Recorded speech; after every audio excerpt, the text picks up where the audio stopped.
E aí, pessoal, conectados? Bem-vindos a mais um Ciborgues da Indústria.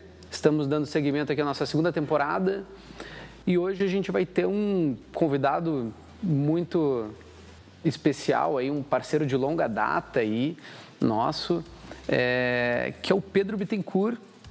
E aí, Pedro, tudo bem? Tudo certo por aqui. E aí? Bem-vindo aí mais uma vez.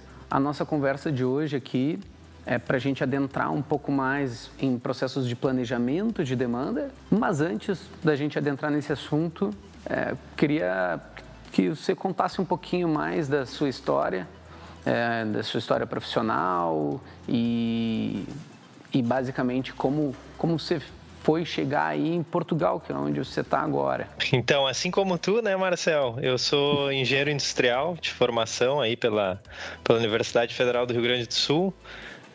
Tenho um mestrado em cadeia logística pelo INP Grenoble, na França, e recentemente também fiz um pós-graduação em ciência de dados na Nova IMS, aqui em Portugal, em Lisboa.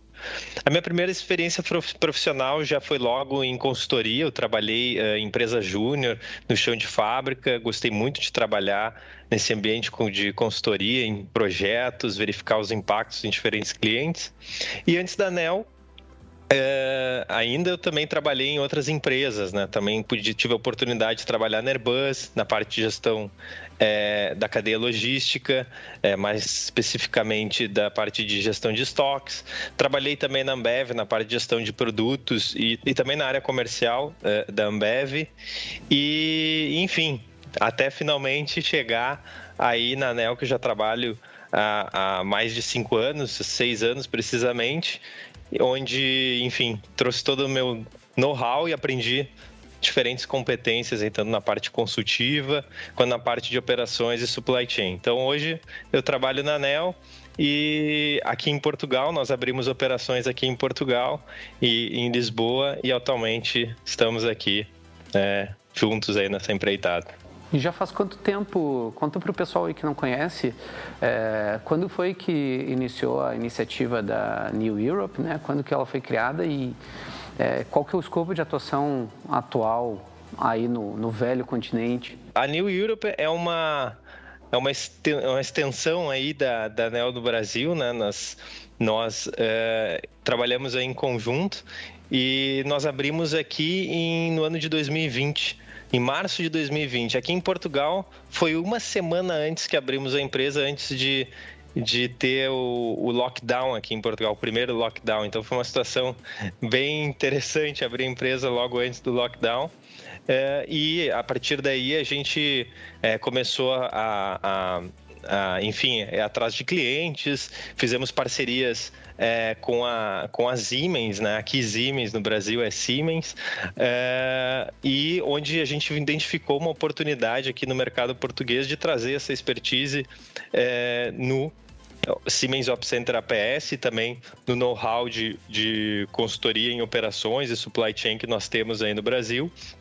E trouxemos para cá essa expertise e hoje somos Solution Partner aí, na verdade já abrimos a empresa como Solution Partner da Siemens e agora estamos aí expandindo nossa atuação, já temos aí diversos clientes em diferentes áreas e a ideia é continuar crescendo aí, aumentar a equipe, ou aqui como se diz equipa, e a nossa atuação aqui no mercado português e europeu. Pô, iniciar um projeto desses aí em plena pandemia e conseguir crescer, evoluir, é para poucos, hein? Então, de parabéns aí. Não foi fácil.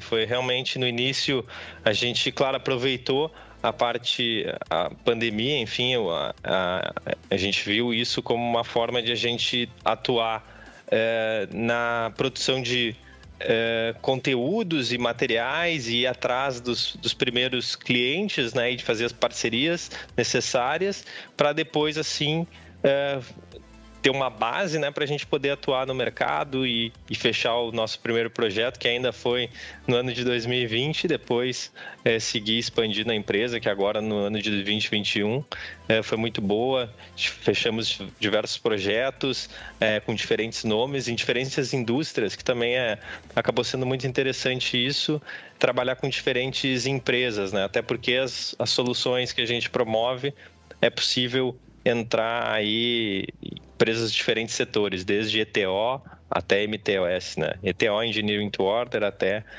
métodos de produção aí para estoque. Então, Pedro, para começar aqui a entrar um pouco no nosso assunto de hoje, né? O pessoal aí que não conhece, o que é o planejamento da demanda, né? O que ele faz e onde que ele se situa dentro do contexto do S&OP, né, e da supply chain? Muitas pessoas confundem o planejamento da demanda com previsão estatística, e a verdade é que não é. A previsão estatística pode ou não estar dentro do planejamento da demanda. Claro, quando a empresa já possui um determinado porte, já tem uma quantidade de SKUs, de famílias, de complexidade, é altamente recomendado ter uma boa previsão estatística e tecnologias que suportem isso para dar suporte ao planejamento de demanda. Mas o planejamento de demanda é muito mais que isso, né? Ele é um dos lados aí do S&OP, né? Do Sales and Operation Planning. Ele é a parte do sales, das vendas, né? Ele ajuda nessa parte do sales do S&OP. Então, ele basicamente, o planejamento da demanda, ou planeamento da procura aqui em Portugal, ele visa gerar a previsão, né, do que nós vamos vender de uma forma irrestrita num primeiro momento, né, que tenta acertar da melhor forma o número que nós vamos vender aí de cada um dos nossos SKUs ou das famílias dos nossos produtos, mas alinhado com a capacidade capacidade produtiva da empresa, né?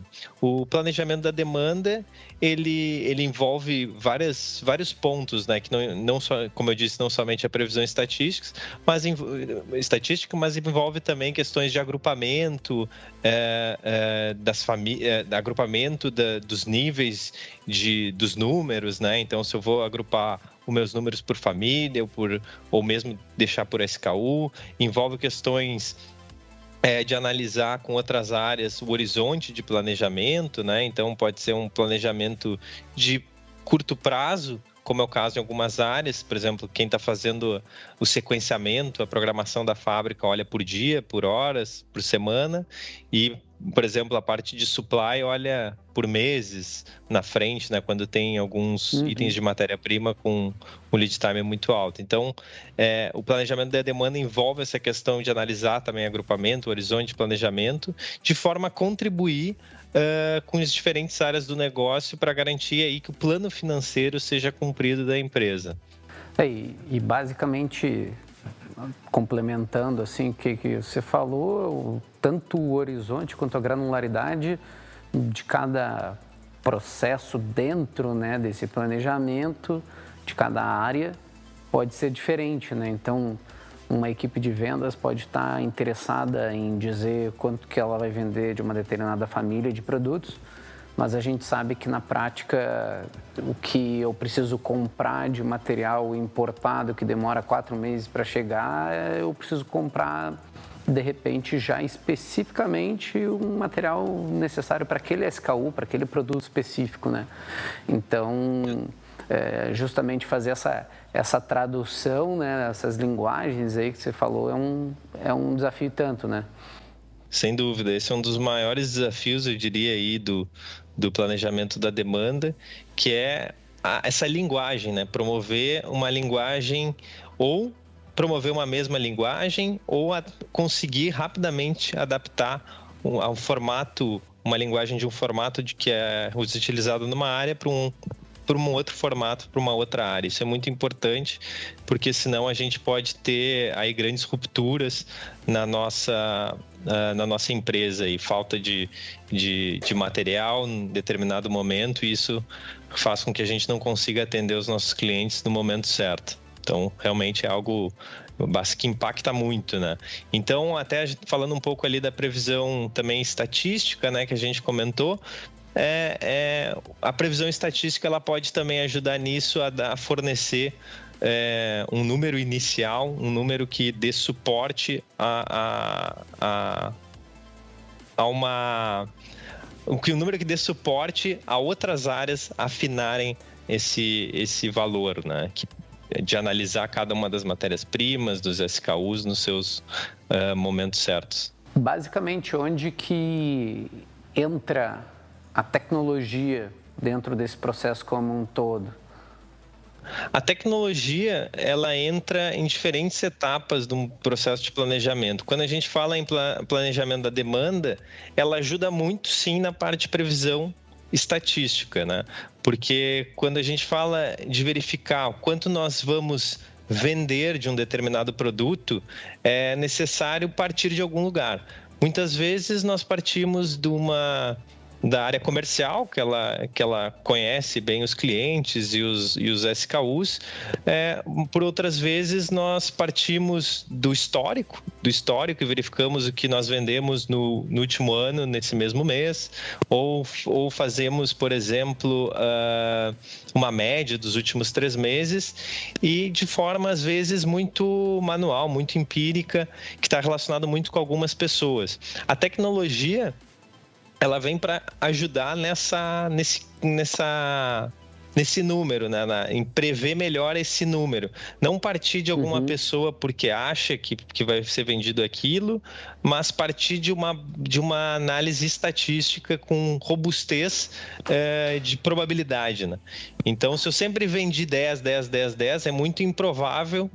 Vendi os últimos 5 anos 10 unidades de um determinado produto e agora, num determinado momento, vou vender 500, é improvável que isso aconteça, né? Num determinado mês isso aconteça. Então, existe essa componente estatística que deve ser levada em consideração. Isso, nesse exemplo que eu falei, pode ser que não precise, obviamente, de uma solução estatística para observar isso, mas quando a gente fala de dezenas, centenas, milhares de SKUs, aí a gente precisa de um processo rápido, e a tecnologia faz com que esse número de previsão seja rápido de se conseguir. E aí, a partir de um número mais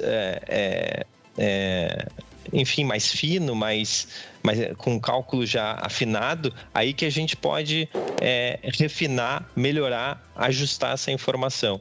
As tecnologias, então, ajudam muito nesse processo de previsão estatística, mas, claro, também ajudam em outros momentos também, né, aí dentro do planejamento de demanda, fornecendo aí cálculos do erro de previsão automaticamente, com reportes que auxiliem a diferentes áreas, né, relatórios que ajudem a diferentes áreas a se utilizar da informação da melhor forma possível. Então, Pedro, quais fatores que são importantes de serem considerados aí na previsão da demanda dentro desse processo que está dentro, né, do planejamento?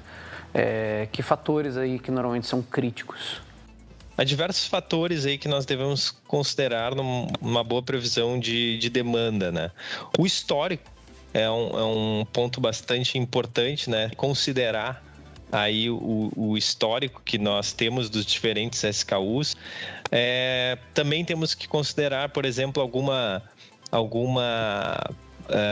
atuação comercial que nós sabemos que vamos desempenhar. Então, se a gente já sabe que vai ter uma promoção específica de um determinado produto, é importante considerar isso na hora de planejar.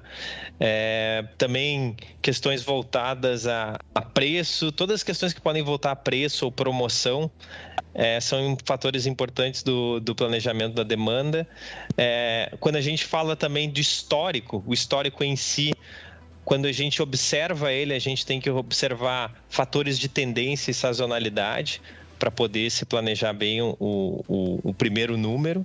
Mas, claro, isso tudo para analisar um resultado inicial de quanto nós devemos produzir de cada um dos nossos SKUs. Depois, a gente precisa observar aí como são o resultado dessa previsão, se ela é uma previsão confiável ou não. Porque quanto mais confiável for uma previsão, em teoria, menos estoque de segurança eu preciso para aquele número, né? Então, se eu tenho um SKU específico e eu tenho uma previsão muito confiável, que o acerto sempre está acima dos 90%, eu não preciso ter um estoque de segurança tão alto, porque eu sei muito bem como vai ser essa demanda, essa necessidade ao longo dos meses, né? Em contrapartida, se eu tenho uma capacidade baixa de previsão, ou seja, a demanda ela tem uma forma muito intermitente, ela tá 0, depois é 1, 0, 1, ou durante muitos meses não vende, depois um mês vende, ou ela tem um fator muito aleatório, que mesmo métodos estatísticos não conseguem absorver bem, aí é necessário a gente ter um estoque de segurança maior para esses casos, né? Claro, isso tudo também tem que levar em consideração se o produto é de uma família do tipo A, do tipo B, do tipo C, se ele é um produto importante ou não. Mas também são fatores muito importantes assim considerar num planejamento aí da demanda, né? Lembrando que o que a gente está a falar agora é demanda irrestrita, né? Uma diferença entre demanda irrestrita Perfeito. E a demanda restrita. Planejamento de demanda tem esses dois momentos. Um é o quanto a gente estima que nossos clientes vão comprar dos nossos produtos se nós não tivéssemos restrições de capacidade, de logística, financeira, enfim, de materiais, né? E depois temos o planejamento, que é esse planejamento da demanda que passa por um filtro aí, que é o filtro da capacidade produtiva, né? Que daí é o momento em que o planejamento da demanda irrestrito passa a ser restrito, né? Digamos assim. Aí tem soluções também que se pode utilizar para ajudar nisso. Até queria pegar o gancho aí com um assunto que você comentou dessa previsibilidade, né? Às vezes tem gente que acredita que assim, olha, eu vou trazer uma previsão de demanda, vou trabalhar com determinados métodos estatísticos e daí eu vou ter uma bela previsibilidade, uma assertividade muito alta aí sobre essa demanda e daí eu vou poder diminuir estoques, né? Eu vou poder diminuir rupturas e tudo mais. Mas, pelo que você comentou, né, e pelo que a gente sabe aí, nem todos os itens são previsíveis, né? Existem itens que realmente a gente não tem o que fazer, não tem nem onde se encostar, certo?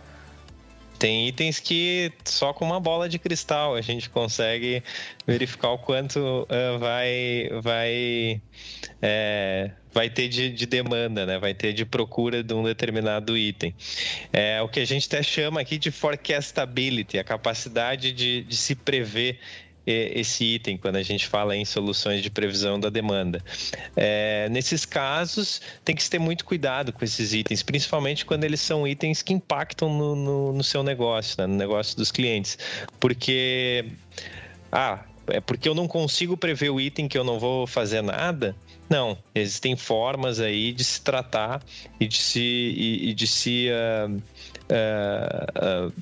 se tentar mitigar o problema de não ser previsível um item. Aí é verificar junto com a equipa comercial, equipa em português de Portugal, comercial, que está mais próxima do cliente, identificar né, com eles, verificar como é que aquele item pode se comportar, trabalhar com a questão dos estoques de segurança, né, que tem várias formas de se trabalhar com estoques de segurança para esses itens, né, desde tendo um estoque mais alto até tendo soluções mais simples de se trabalhar com esse estoque, como verificando apenas as maiores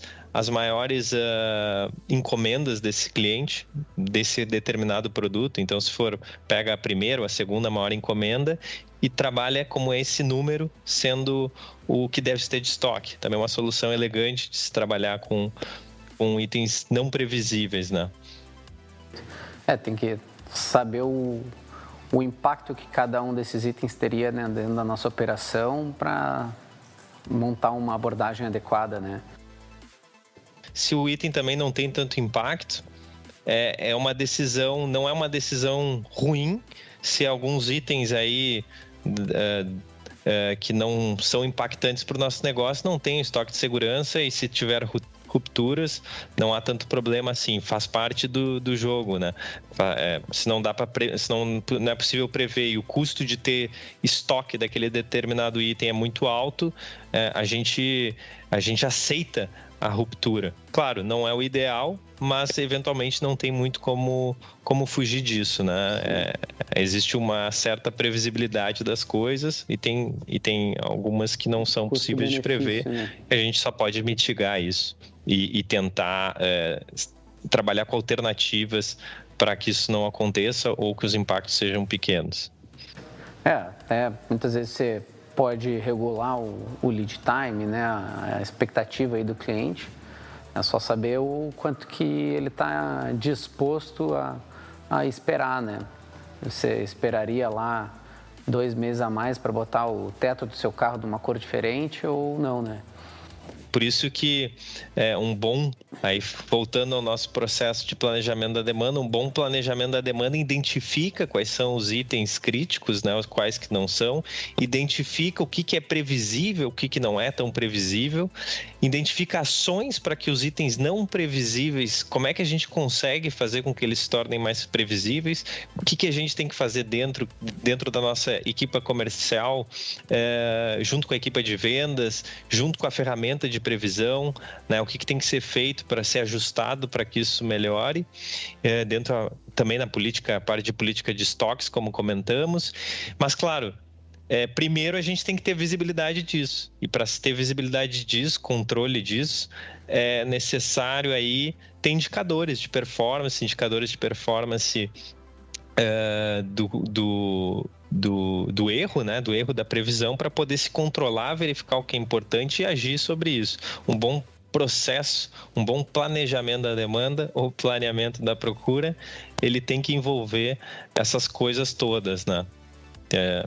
Para que a gente consiga identificar como é o comportamento da nossa demanda, primeiramente, verificar o comportamento da nossa demanda para nós prevermos melhor, mas depois verificar o que é possível fazer, e a base para verificar isso com os indicadores, né? Então, primeiramente, a gente tem que identificar o que os itens bons e ruins, digamos assim, a nível de previsão, e depois agir sobre eles para poder ter um melhor resultado aí, como um todo, na parte de planejamento da demanda. Mas é legal isso, né? Essa percepção assim, olha, estou começando o ano agora. O meu novembro, eu prevejo que eu tenha tanto de demanda, mas eu estou em janeiro, estou em fevereiro. Como que vai ser meu novembro agora? Estou em março, como que vai ser meu novembro agora, né? E acompanhar essa variação, né? E também a assertividade disso ao longo do tempo, né? É legal o conceito do triângulo, né? E claro, isso tudo a gente está tentando prever melhor como vai ser o nosso número, como os clientes vão comprar os nossos produtos, mas depois também tem que passar, né, por um filtro aí da capacidade, da logística, que também é muito importante. Aqui a gente abordou um pouco mais da demanda irrestrita, mas ela é muito importante, né? Quanto melhor a gente prevê a demanda como se não tivesse restrições, melhor também vai ser para indicar e criar cenários aí, enfim, e verificar o que seria mais interessante, o número interessante que nós deveríamos, por exemplo, produzir de um determinado SKU quando a gente tem um planejamento irrestrito da demanda mais robusto, mais assertivo, né? Que indicadores são importantes aí dentro desse processo? Existem várias formas, vários indicadores aí, alguns mais relacionados com o pessoal que cria métodos de previsão, com a parte estatística, né? Mas um que é muito utilizado no mercado é o MAPE, que é o erro absoluto médio percentual, Então, basicamente, eu previ 100 e a demanda foi 110, eu tive 10% de erro, né? Tanto para cima quanto para baixo, esse cálculo pode ser feito e a partir daí a gente vê quais são os SKUs ou as famílias que têm o maior ou menor MAPE. É um bom indicador para se iniciar, para verificar quais itens, quais SKUs, quais famílias de produtos são as famílias que nós temos que atuar a mais. Também daí tem indicadores e formas de controle ou controlo aqui em Portugal de se verificar, né, a qualidade do processo de previsão, do processo de planejamento da demanda, que não vai apenas no indicador único num momento do tempo, mas ele é uma forma, por exemplo, o triângulo de previsões, em que a gente guarda o histórico das nossas previsões. Então, primeiro mês a gente faz uma previsão 12 meses para frente, por exemplo, para uma determinada família. Depois, no próximo mês, a gente faz uma previsão também 12 meses para frente, mas a gente só pega os 11 meses seguintes. Depois a gente faz a previsão no terceiro mês, 10 meses seguintes, e faz a comparação, né? Conforme anda o tempo, a gente compara como foi a previsão que nós fizemos no início do ano com a previsão atual. Então não é só comparar mês a mês o que está acontecendo, mas é comparar a nossa previsão de hoje com a nossa previsão de ontem. Isso também é importante, é uma forma mais robusta, mais rebuscada também de se controlar o quão bom está nosso processo de planejamento da procura. E justamente, né, Pedro, essas questões relacionadas aos próprios estoques e como que a gente vai apostar, né, em cima desse futuro, são coisas que a gente vê que vão sendo cada vez mais delicadas, né? Porque existe uma tendência de redução do tempo de ciclo de vida dos produtos, né? Então, tem algumas indústrias que isso ainda é até mais crítico. Na indústria de moda, tem 4, 6 coleções ou até mais dentro de um ano, né? Outras indústrias também estão vendo os seus tempos de ciclo de vida ficarem mais curtos, né? E isso também prejudica qualquer gordura a mais que a gente queira tratar isso em termos de estoques, né? E fazendo com que a gente tenha que controlar bem, né? Aquilo que a gente está prevendo, aquilo que a gente está botando no estoque, aquilo que a gente está produzindo, né? A parte dos novos produtos e desse ciclo de vida cada vez mais curto, às vezes de semanas, aí um ciclo de vida de um produto, de 2, 3 meses, coisas muito baixas mesmo, realmente é um fator bastante difícil de se analisar. Mas existem formas de se observar isso. Uma delas até é observar o novo produto, analisar algum SKU que possa ter uma demanda parecida com aquele novo produto, né? Uma curva de demanda similar. Então, pode-se analisar esses produtos para tentar, naqueles 3 meses de vida, observar bem como é que vão ser esses 3 meses.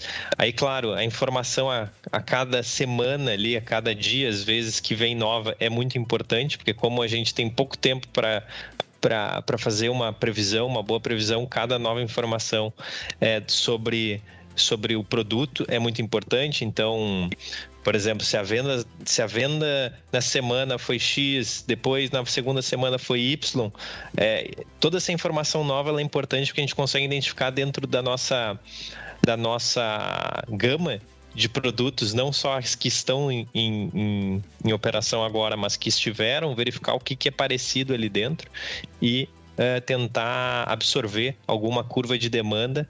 Claro, não vai ser perfeito, mas vai ser algo que vai dar um norte, né, para a gente. E às vezes também existem alguns algoritmos bastante avançados para identificar essas informações, essas poucas informações que o produto tenha, mas identificar como pode ser parecido com algum outro produto que nós temos para prever melhor. E, claro, ter todo o processo bem, como nós falamos, um processo bem ajustado, né? Um processo em que passe essa análise desse produto. Por exemplo, se a gente está analisar um produto que tem um ciclo de vida baixo, que é muito importante, a equipe comercial tem que estar ali muito próxima, tem que verificar se utiliza um método estatístico, tem que verificar bem como isso está acontecendo, verificar como é que isso está dentro da fábrica, a questão dos estoques, como é que eles estão. Enfim, precisa de um processo rápido de análise do comportamento desse produto no mercado, né? Então, isso é muito importante, como a gente falou, além de uma tecnologia que pode nos ajudar a isso, como identificar rapidamente aquele produto, identificar na minha gama histórica de outros produtos, o que ele é parecido, como é que ele pode se comportar. Tem que também ter um processo que identifique rapidamente, mais uma vez, se problemas, né, que pode acontecer e oportunidades de melhoria na previsão da demanda desse produto, né? Uma coisa aqui que eu lembrei agora que é uma gafe que a gente já viu em algumas indústrias, até grandes indústrias, o pessoal muitas vezes trabalhar com essa previsão para, por exemplo, decidir o que tem que comprar de materiais, mas trabalhar sobre um histórico, né, sobre uma previsão daquela matéria-prima, né, e não da demanda na sua ponta, né. Comenta só um pouquinho para a gente, assim, qual que é o ideal, né, em termos de por onde começar, né, e o que considerar nesse tipo de caso, né? Essa é uma excelente pergunta, uma excelente constatação, eu diria, que é justamente isso, né? A gente não começa a previsão de um ambiente que ele não é o mais próximo da A demanda independente, né? Exato, da demanda independente. Por exemplo, imagina o seguinte, para dar um exemplo ficar mais claro. Eu tenho uma determinada empresa que produz o produto A, que ele é vermelho. E aí, ao longo de muitos anos, eu produzi esse produto A, que ele é vermelho, e a parte de compra sempre comprou o pigmento vermelho para esse determinado produto, né? Então, a previsão de compras vai sempre tentar gerar, vai sempre dizer que precisa pelo menos X unidades do pigmento vermelho, X quilos do pigmento vermelho ao longo dos meses, né? Num determinado momento, numa empresa que não tem um bom processo de planejamento da demanda, muda-se aquele pigmento de vermelho para azul. E isso não é informado para toda a cadeia de suprimentos, né? A matéria-prima, ela vai continuar comprando, vai fazer as ordens de compra, vai continuar, de repente, fazer um estoque antecipado, porque quando eu consigo, enfim, gerar uma ordem de compra maior num determinado momento, né, eu consigo comprar mais, então vou gerar estoque mais ainda do pigmento, vou gerar estoque do pigmento vermelho, e mudou para azul de uma hora para outra pela parte comercial. Isso vai gerar um grande problema, né? A gente vai ter um estoque alto de pigmento vermelho, sendo que o que a gente vai vender é azul. Então, essas questões que estão longe da demanda, longe de onde realmente vem a necessidade de compras, a necessidade, enfim, toda a necessidade de produção, que é os nossos clientes. Quanto mais longe for a previsão, quanto mais longe estiver quem calcula, quem fizer o cálculo da previsão do cliente em que a gente está atendendo, né, pior vai ser. Então, não é uma boa prática fazer, enfim, comprar materiais olhando só para o seu histórico de materiais. O ideal é sempre olhar lá perto da demanda independente, lá perto dos clientes, lá perto da área comercial, e a partir de uma boa previsão das necessidades dos nossos clientes é que a gente quebra pela BOM, pela Bill of Materials, o que vai precisar das necessidades de cada um dos nossos componentes ao longo do tempo. Essa é a boa prática. O contrário pode ter grandes problemas se for feito aí dessa Sim. forma, sem observar a demanda independente. Olha para independente e depois desdobra, né? A gente comenta porque a gente já viu bastante desses casos aí. Mas legal. E agora, para a gente olhar um pouquinho, né? O que pode promover uma iniciativa, né, para investir mais no planejamento de demanda, né, enxergar que isso é importante, né, para uma empresa, que tipo de resultado, né, que você pode nos dizer que um bom planejamento de demanda pode gerar, né, e o que justifica, né, um investimento nessa área, né? Bom, vamos dar um exemplo. Acho que a melhor forma de verificar o quão importante é um bom planejamento da demanda, uma boa previsão, é com um exemplo bem simples. Imaginemos que nós fizemos uma produção, ou nós fizemos uma previsão, melhor dizendo, de 100 unidades. E vamos produzir para 100 unidades do produto X, certo? Nesse mês. E o que efetivamente ocorre é que vem uma necessidade de 110 unidades. Ou seja, falta 10 unidades de produto para os nossos clientes, ou seja, uma ruptura de 10 unidades. Se isso acontece, pode ser perda direto, na veia, né, que a gente fala, de 10 unidades que a gente poderia faturar e não vai mais faturar. Se for, por exemplo, um caso num supermercado em que só tem dois tipos de batata frita, A e B, ele não acha A, vai comprar B. Ali é perda na veia, perdeu aquele faturamento na veia, 10 unidades. Porque a gente previu errado, em vez de ser 110, que era o correto, a gente previu 100. Então, se a necessidade foi maior, a gente pode ter perda na veia. Às vezes não é na veia, mas muitas vezes tem um custo associado a essa perda de previsão. E o outro caso, se a gente prevê os novos 100, mas na verdade veio 90, a necessidade do cliente veio 90, a gente produziu 10 de estoque, né? Tivemos 10 de estoque nesse momento. 10 de estoque é dinheiro parado. Não só dinheiro parado, como também é a escolha que nós fizemos errada, né? Porque a gente escolheu produzir 10 de um determinado item A e poderia ter produzindo B, que era talvez vendesse mais. Então foi uma escolha, foi uma perda de capacidade às vezes que pode ser muito oportuna para um outro produto, quando a nossa empresa às vezes está com a capacidade 100%, essa escolha certa de qual produto produzir é muito importante. Então ali a gente tem duas perdas.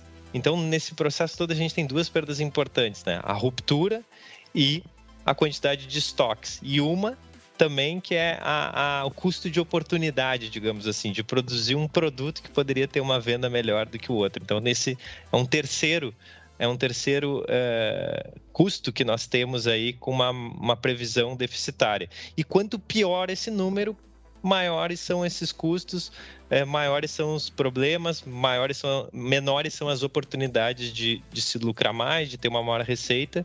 E quanto melhor esses números, enfim, melhor vai ser o faturamento, menores vão ser os estoques e ruptura, essas coisas. É difícil quantificar efetivamente quanto custa 1% de melhoria de acurácia na previsão, mas com certeza o que se puder fazer para melhorar esse processo e essa acurácia da previsão, acho que é tarefa aí de toda a empresa ir atrás de uma melhor acurácia, de uma melhor previsão, do melhor processo de planejamento aí da demanda. E, inclusive, complementando isso que você falou, às vezes o pessoal diz assim, não, mas eu não tenho ruptura no sentido de que os meus clientes não cancelam meus pedidos, não gera uma falta necessária, a gente renegocia e põe um prazo mais para frente, né? Mas o pessoal às vezes não põe na conta, né, aquele ciclo cash to cash, né, o quanto que você desembolsou lá atrás para comprar material, para ter mão de obra, para transformar o produto, né, e até você faturar e receber a receita, né, do seu cliente, né? Então esse tempo começa a se dilatar bastante, né? E na prática, quanto mais ágil você for, mais assertivo, você consegue também diminuir esse ciclo, né? Mesmo que isso não impacte diretamente no cancelamento. E daí, que nem você falou, às vezes é difícil quantificar. Pode ser que o cara não esteja cancelando, mas ele vai estar abrindo outro fornecedor, vai estar fazendo alguma outra coisa porque não quer, não tem uma confiança plena no seu atendimento, né? Mas mesmo que não seja fácil quantificar, imaginemos que nós temos aí, é só a gente pensar nós mesmos, né? A gente vai num restaurante, é atendido e demora muito para ser atendido, o atendimento não é bom, demora para vir o produto, a gente demora para vir a comida, a gente pede uma comida que a gente espera 15 minutos, chega em 20 minutos, no outro dia a gente vai e demora 30 minutos, 35 minutos, tem um determinado dia que a gente não vai mais no restaurante. Não é diferente nas empresas. Ou a gente começa a tentar ver se tem outros restaurantes no local, né? Se está próximo, algum lugar próximo tem outros restaurantes, né? Cria oportunidades aí para o mercado. Então, por mais que não seja fácil quantificar, a gente sempre pode trabalhar talvez com um percentual do custo desse atraso, né? Do custo de não estar lá presente, do custo da ruptura naquele momento.